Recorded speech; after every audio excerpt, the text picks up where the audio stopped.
안녕하세요. 모닝쇼 김은별입니다.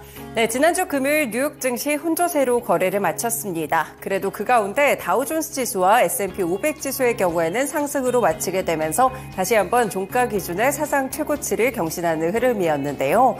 이렇게 지난주 뉴욕 증시에서는 엔비디아를 중심으로 강세 흐름이 펼쳐졌고 이 부분이 뉴욕 증시를 강하게 끌어올렸습니다. 이번 주까지 이게 이어질 수 있을지 관전 포인트로 삼아볼 수가 있겠는데요.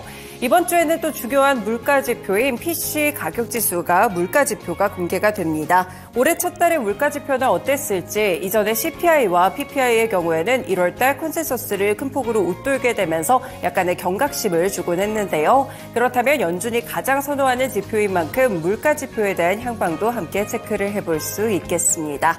이뿐 아니라 GDP 수정치도 이번 주에 발표가 되는데요. 경기의 온도까지 함께 측정해 보시면서 연준의 행보 그리고 여는 총재들의 발언까지 함께 이 금리 인하에 대한 바로미터로 삼아볼 수 있겠습니다. 네, 그렇다면 2월 마지막 주 과연 상승으로 가게 될지 봄에 대한 랠리를 다시 한번 보여줄 수 있을까요? 모닝쇼에서 먼저 첫 번째 전략들 함께 찾아가시죠. 먼저 지난밤에 있었던 주말 중에 있었던 소식들 함께 정리해 보겠습니다.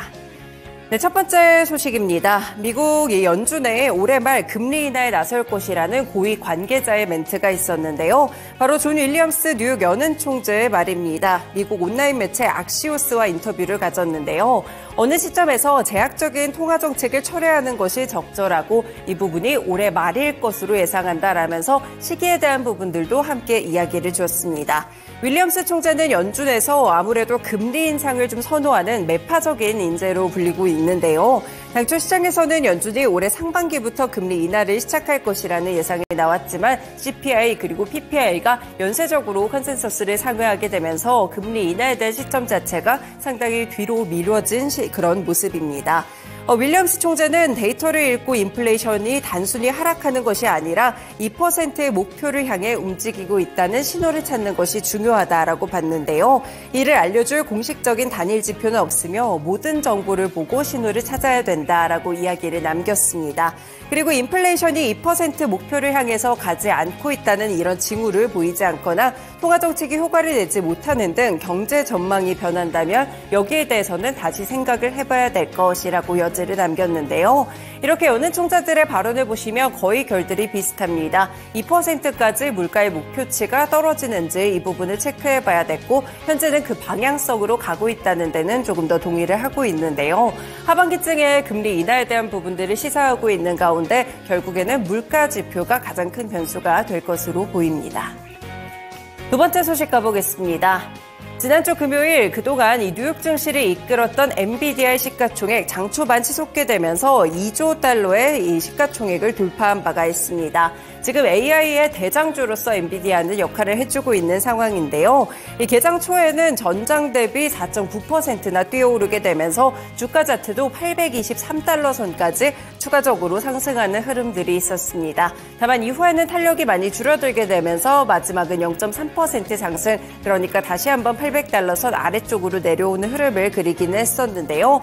하지만 장중에 2조 달러의 시총을 돌파했다는 점에서 조금 더 의미가 있다고 체크를 해볼 수가 있을 것 같습니다. 지난해 6월 시총 1조 달러를 넘어선 지 8개월 만에 다시 한번 2조 달러까지 큰 폭으로 넘어서게 된 것인데요.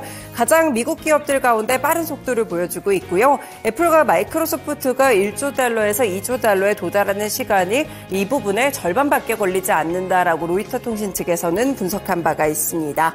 엔비디아의 주가는 올해 들어서만 이날까지 두 달도 채 되지 않았는데 59%의 급등세를 기록했고요. 젠슨왕 CEO 역시나 그래서 세계 20대 부호 반열에 오른 것으로 현재 추정이 되고 있습니다. 이렇게 엔비디아가 또 급등하게 되면서 실적에 대한 부분들까지 상당히 좋게 나오는 흐름들이 있었는데요. 지금 공매도 투자자들의 손실도 상당히 커졌다는 점 함께 체크해드릴 수 있겠습니다. 마지막 소식 가보실까요? 네, 이제 11월에 미국 대선이 좀 상당히 큰 지표가 될 것으로 보입니다. 이 가운데 공화당의 대표주자 누가 될 것인가 결국 트럼프 전 대통령에 상당히 무게가 쏠리는 그런 소식들이 나오고 있는데요.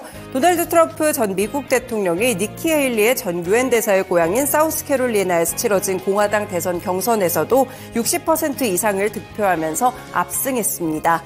트럼프 전 대통령은 개표가 한 93% 정도 진행됐을 때 60.1% 결국 과반수를 넘어서게 됐고요. 그리고 니키 헤일리 전 대사의 경우에는 39.2%를 득표하는 데 그쳤습니다. 이 사우스캐롤라이나주의 유력 정치인들의 지지를 등에 업은 트럼프 전 대통령은 컬럼비아와 찰스턴 등 도시를 제외한 대부분의 선거구에서 이겼는데요.